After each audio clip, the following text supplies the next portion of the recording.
Kepolisian Sektor Kota Utara Gorontalo menggelar razia minuman keras di sejumlah warung kelontong. Hasilnya polisi menyita ratusan botol miras berbagai jenis.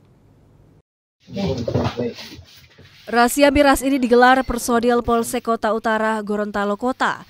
Polisi pun menyisir sejumlah warung kelontong. Hasil dari razia, petugas menyita ratusan miras berbagai jenis. Tak hanya di warung kelontong, polisi juga menyisir tempat hiburan malam. Polisi kembali menyita ratusan botol miras.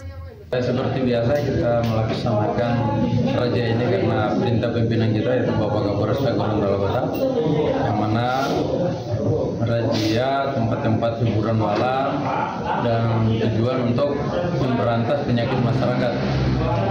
Jadi kita merazia miras yang sudah kami petakan, yaitu ada beberapa titik. Kebetulan kami tadi turun ada 3 titik yang sehingga kami dapat ada beberapa barang bukti itu seperti miras. Miras hasil sitaan ini dibawa ke Mapolsek Kota Utara untuk kemudian dimusnahkan. Kris Kamisma, Kompas TV, Kota Gorontalo, Gorontalo.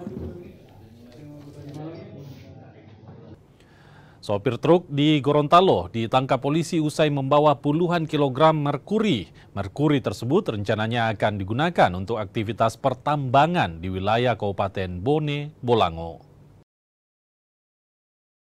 Pengemudi truk berinisial IK ini ditangkap saat Reskrim Polres Boalemo Gorontalo di wilayah Kecamatan Botumoito. Supir truk tersebut diketahui membawa 50 kg merkuri yang disimpan di bagian depan truk.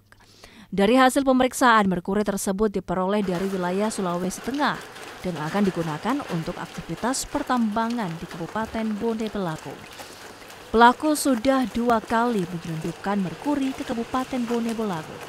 Irwan Kono ini diperintahkan oleh seseorang yang berinisial LKJR untuk dibawa ke Kecamatan Suawa. Setelah melakukan pemeriksaan dan mendapatkan barang berbahaya sebanyak 25 botol di masing dus, sehingga total keseluruhan 50 botol yang disimpan di dalam mobil, tepatnya di bawah depan mobil, di dalam mobil bagian depan dekat pengemudi. Merkuri ini akan dibawa ke Suawa dan akan digunakan untuk kegiatan pertambangan yang ada di wilayah Kabupaten Bone Bolango. Polisi masih mengembangkan kasus ini, sementara sopir truk kini ditahan dan terancam hukuman pidana maksimal 5 tahun penjara dan denda 100 miliar rupiah. Kris Kamisma, Kompas TV, Boalemo, Gorontalo.